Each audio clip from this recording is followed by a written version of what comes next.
Bien, chers frères et sœurs dans le Seigneur, que la grâce et la faveur de notre Seigneur Jésus descendent et demeurent sur chacun et sur chacune de vous. Je continue de vous dire merci pour votre présence en ligne, merci pour vos abonnements, merci pour les partages que vous faites, les commentaires que vous m'envoyez. Continuez de faire cela, continuons ensemble de grandir.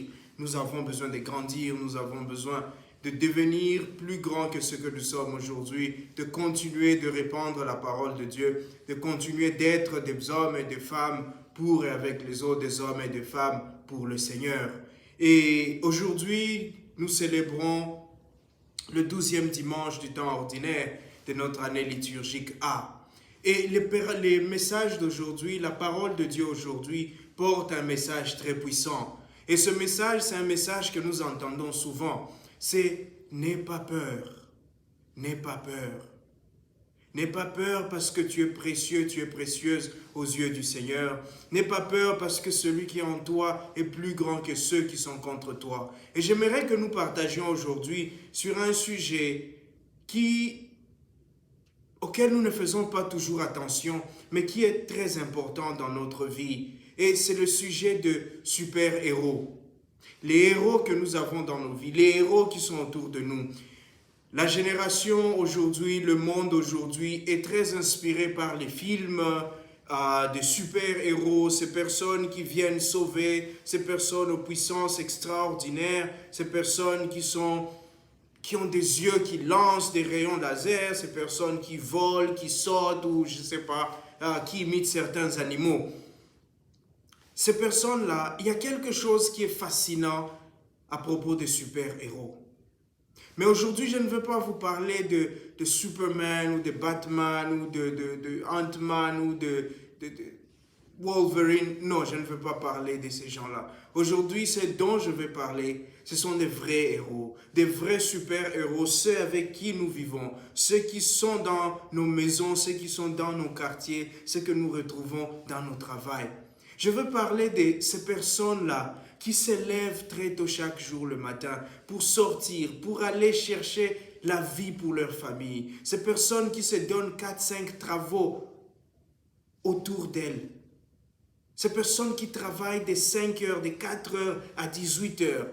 Et qui, lorsqu'elles reviennent à la maison, au lieu de se plaindre, de se fâcher, elles sont encore là pour aider à préparer la nourriture du soir, pour faire les devoirs avec les enfants, pour répondre aux plaintes et aux calomnies des uns et des autres, pour écouter les accusations de celui-ci ou de celui-là.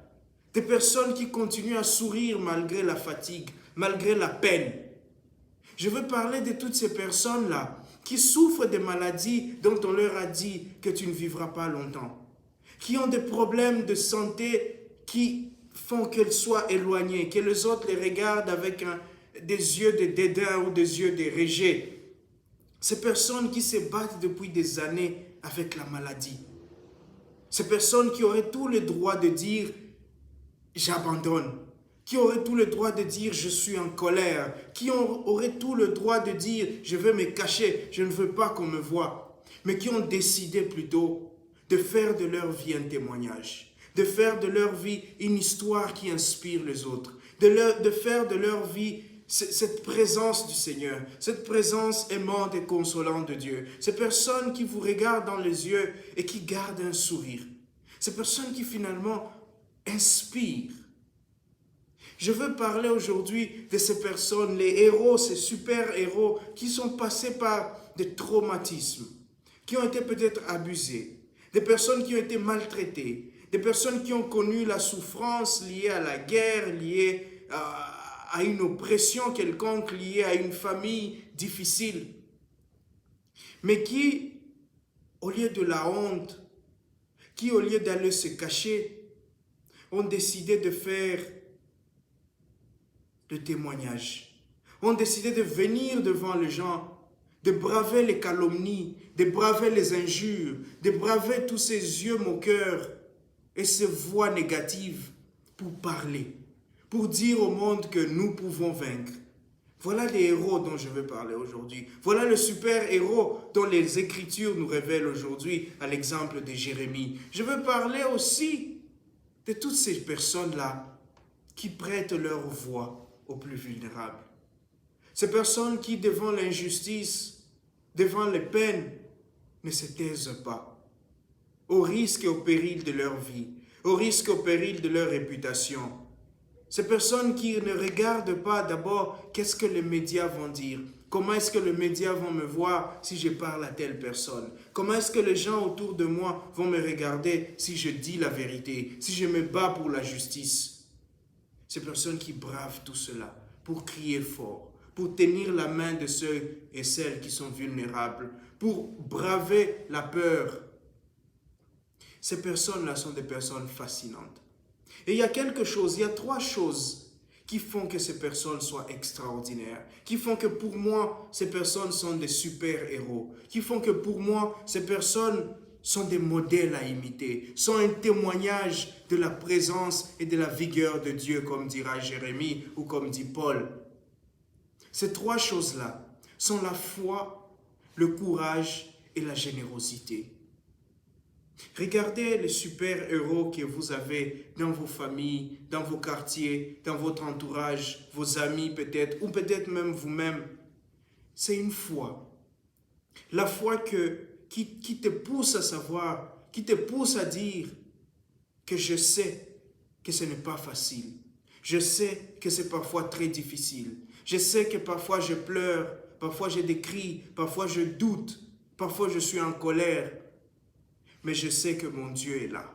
Je sais qu'il me prendra et il me prend tel que je suis. Je sais que je reste précieux aux yeux du Seigneur. Je sais qu'il ne me laissera pas tomber. Et ces gens, cette foi, vous les voyez avancer chaque jour. Tu viens à l'hôpital ou à la maison ou quelque part, tu regardes la personne, tu te dis, mais comment tu fais ça?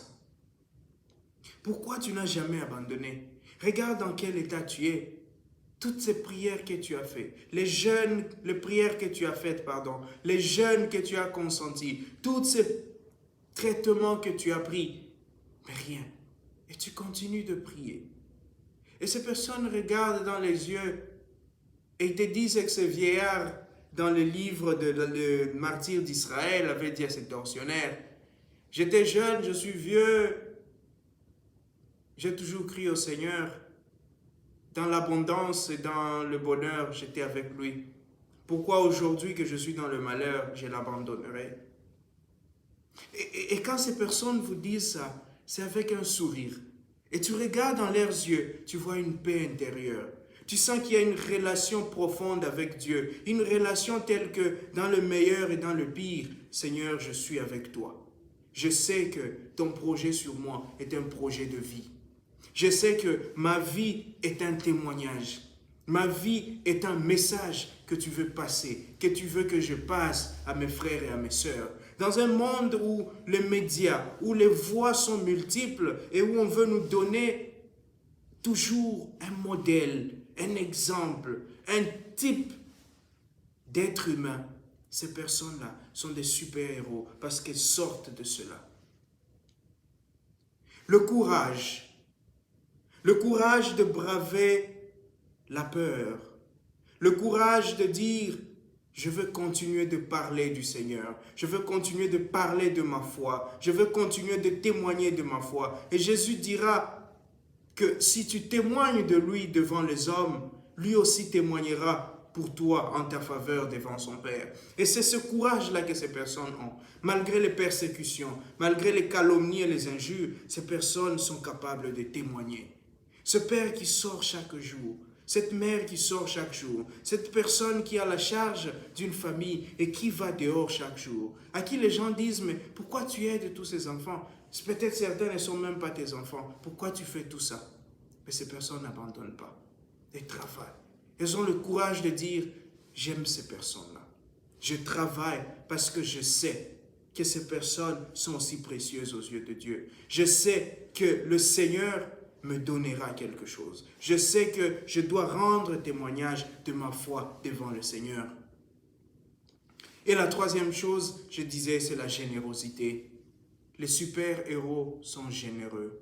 D'une générosité qui ne peut venir que d'une foi profonde en Dieu et d'un courage inébranlable en sa providence. Cette générosité qui, malgré la douleur et la peine, malgré la fatigue, elles ont toujours un sourire. Elles ont toujours un message de paix et de réconfort. Elles sont toujours prêtes à se lancer pour réconcilier, à prendre un coup pour d'autres. Je sais que dans vos familles, dans vos quartiers, il y a ces personnes-là. Est-ce que tu connais une de ces personnes? Est-ce que tu as vécu avec une de ces personnes? Est-ce que tu connais un super-héros ou une super-héroïne dans ta famille, dans ta maison? Est-ce que toi-même, peut-être, tu l'es? Et si tu l'es, aujourd'hui, nous voudrions vous dire merci. Merci parce que vous êtes un exemple, un témoignage. Merci parce que vous nous apprenez à aimer Dieu. À aimer Dieu non pas seulement quand tout va bien, mais à aimer Dieu lorsqu'aussi ça va mal. À dire comme Jérémie, je ne parlerai plus de lui, c'est fini. Mais à sentir ce feu qui brûle et à continuer. À dire comme Jérémie, mon Dieu est avec moi, il ne me laissera pas tomber. Je serai victorieux, mes ennemis tomberont. Merci à vous pour ce travail que vous faites. Prenez le temps, frères et sœurs, de voir ces personnes dans vos vies. Ces personnes qui, malgré les doutes, malgré les peines, malgré les pleurs, continuent de vous inspirer. Et vous aussi, moi aussi, c'est un appel aujourd'hui. Soyons des super-héros. Nous avons des problèmes, nous avons des difficultés, mais cela doivent être des opportunités pour répandre la parole de Dieu, pour donner le message, pour témoigner de notre foi, de notre courage et de notre générosité. Et comme je l'ai dit au début, le message d'aujourd'hui c'est « N'aie pas peur ».